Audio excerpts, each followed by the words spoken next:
નહીં પણ હશો તો પણ આ વિસ્તારના લોકો માટે લડીશું।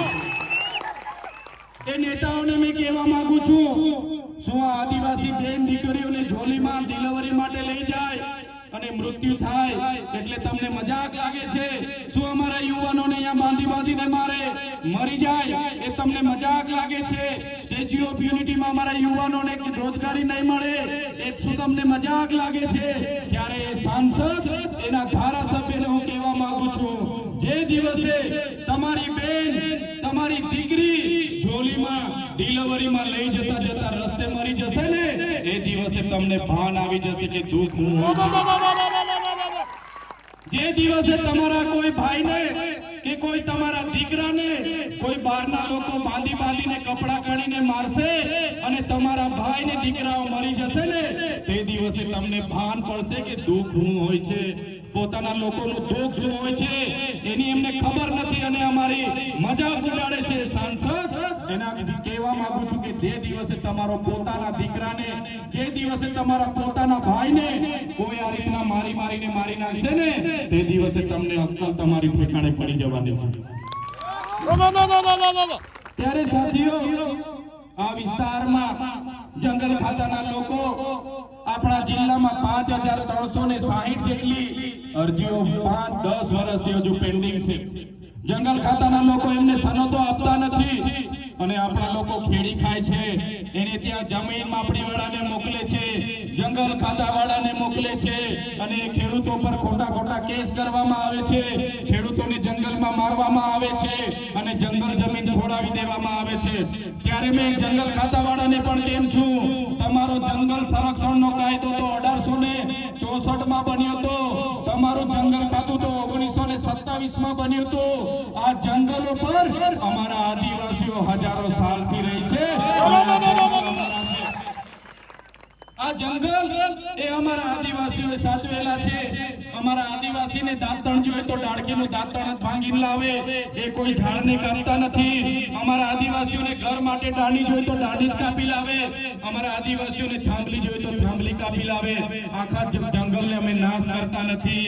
એટલે જંગલ ખાતાવાળાને કહેવા માંગુ છું, તમારી સરકાર, તમારું જંગલ ખાતું, તમારું પોલીસ ખાતું પણ નહોતું ત્યારથી અમારા લોકો આ જંગલમાં રહે છે।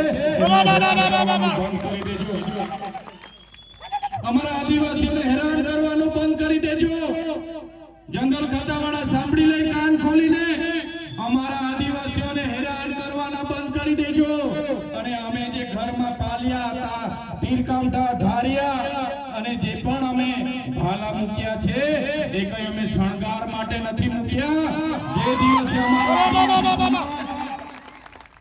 જે દિવસે અમારા આદિવાસી સમાજ ઘરમાં મૂકેલા ધારિયા, પાલિયા, તીરકામઠા અને ભાલા લઈને રસ્તા પર ઉતરી પડશે તે દિવસે તમારું જંગલ ખાતું પણ અહીંયા હોટેલો નહીં મળશે।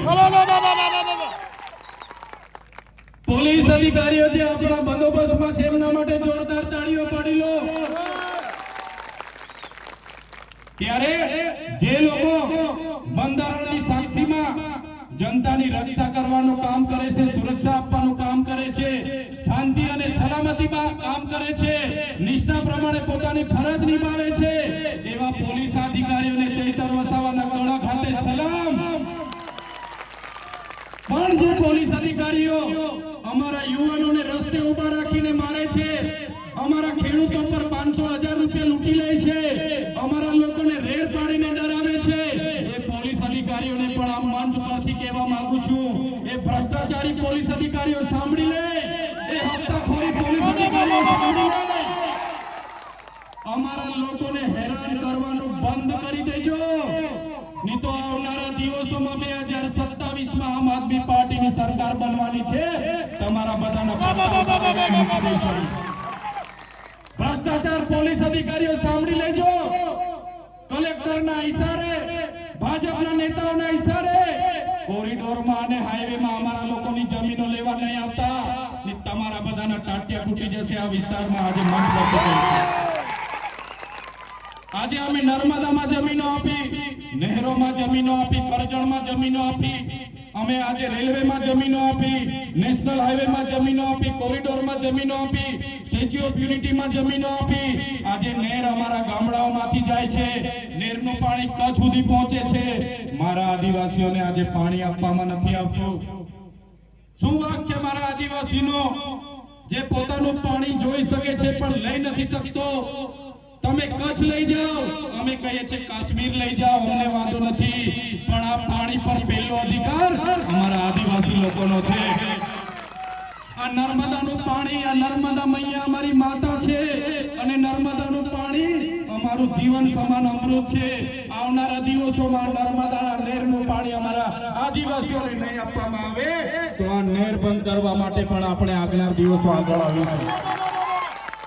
નહેર બંધ કરવા માટે અમને મજબૂર નહીં કરશો। આ ગુજરાતની ભાજપની સરકારને અમે કહેવા માંગીએ છીએ, આદિવાસી સમાજ આજે જાગી ગયો છે।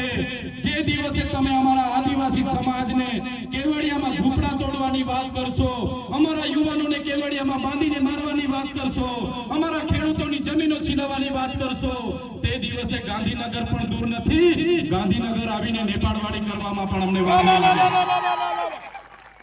સાથીઓ, અમે મનરેગા કૌભાંડ માટે બોલ્યા, આ વિસ્તારમાં નલ સે જલ થઈ ગયું અને નળમાંથી પાણી નથી આવતું, એ કૌભાંડ અમે બહાર પાડ્યું। આ વિસ્તારમાં કેવડિયાના લોકો માટે અમે લડવા માટે આવીએ, નેશનલ હાઈવે 56 ના લોકો માટે જમીન લૂંટાતી હોય એના માટે લડવા માટે આવીએ, કરજણના લોકોના એમના અધિકારો મળે, એ વિસ્થાપિતોને એમના જમીન સામે જમીન મળે, નર્મદાની વિસ્થાપિતોને જમીન સામે જમીન મળે, સ્ટેચ્યુ ઓફ યુનિટીમાં આપણા યુવાનોને રોજગારી મળે અને એ જ પ્રકારે આપણી શાળાઓમાં સારા શિક્ષકો આવે, બાળકોને સારી આંગણવાડી મળે અને આપણા વિદ્યાર્થીઓ ઉચ્ચ અભ્યાસ કરી શકે એના માટે પોસ્ટ મેટ્રિક સ્કોલરશિપની યોજના મળે। એ બાબતની રજૂઆતો કરીએ, સરકારને રોડ પર બોલીએ, વિધાનસભામાં બોલીએ। અહીંના પોલીસ અધિકારીઓ આપણા યુવાનોને મારતા હતા, હેરાન કરતા હતા, એમની સામે અમે લડ્યા।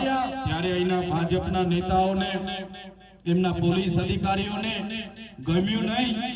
અમે જ્યારે કેવડિયાની બહેનો માટે લડવા માટે આવતા હતા, ઝરવાણીમાં અમને પકડી લીધા અને પકડીને અમને કેવડિયા એસઓયુમાં લઈ આવવામાં આવ્યા અને એસપી એના સીઓ અને એમના એમડી બધાએ કીધું, ચેતરભાઈ સરકાર સાથે રહેજો, સરકાર સાથે એ રીતના કરજો, નહીં તો સરકાર તમને ધ્યાનમાં રાખે છે, તમને આવનારા દિવસોમાં જેલમાં નાખશે।